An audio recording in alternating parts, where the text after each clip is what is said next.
A Mancomunidade de Barbanza Arousa presenta a quinta edición do Festival Paisaxes Sonoras. Os espazos naturais dos concellos acollerán concertos das citas de primeiro nivel.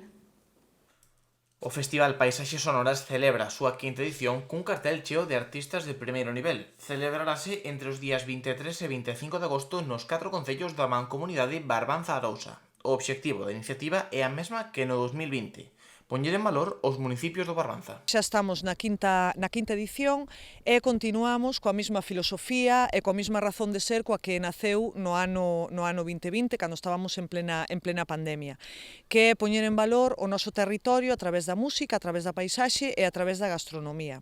Cada concello acollerá un concerto entre os días 23 e 25 de agosto. Todos eles serán en lugares emblemáticos destas vilas, como poden ser o Pazo de Goiáns en Boiro ou o Parque Periurbano de San Roque en Ribeira. Porque 5 anos despois estamos aquí celebrando esta actividade que empezou con moitísimo medo. Quero recordar en aquel ano de pandemia que as 4 concelleiras daquel momento non sabíamos moi ben como celebrar paisaxes sonoras e estamos moi orgullosas do que conseguimos, de que sea o quinto ano que se celebra paisaxes sonoras.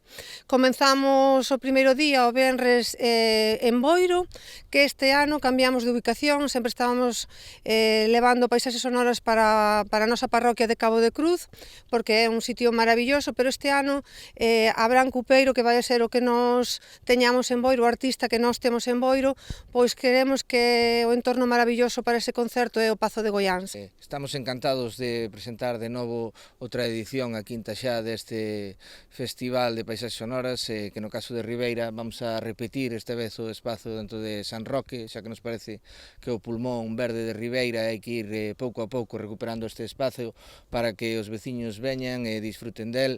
Esta mezcla de música e de ter este espacio para que calqueira poda vir e disfrutar del, creemos que é única, hai que poñela en valor.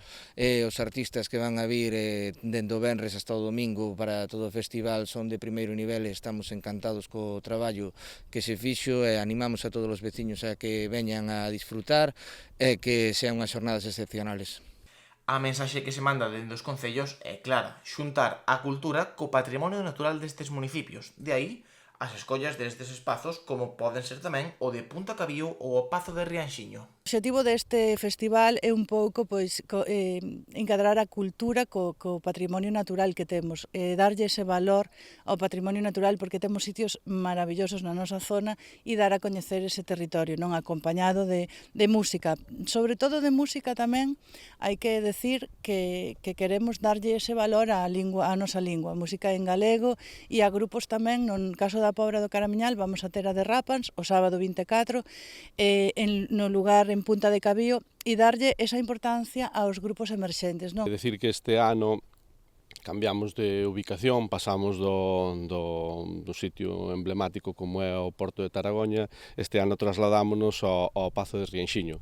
Será o último día, o domingo 25, en horario de mediodía, 12 da mañá, e nada, actuará Xurxo Fernández e Pans en From.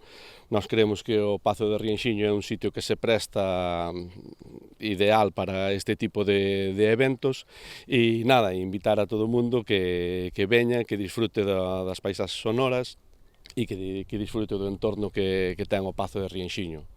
Dende a Mancomunidade sinalan que a importancia do evento é tanto o fomento da música e dos artistas emerxentes como o do turismo e a gastronomía da zona. Este evento, ademais de fomentar a cultura, a lingua ou a música, tamén fomenta o coñecemento da enogastronomía da nosa comarca. Estamos traballando tamén dentro da Mancomunidade de Arousa Barbanza en fomentar os viños desta indicación xeográfica protexida, tamén das nosas conservas e dos nosos produtos marisqueiros e do mar, e, por tanto, os 4 concellos estamos remando na mesma dirección para que eses visitantes saiban que a comarca da Barbanza é un destino a elixir e, sobre todo, que é un destino a repetir.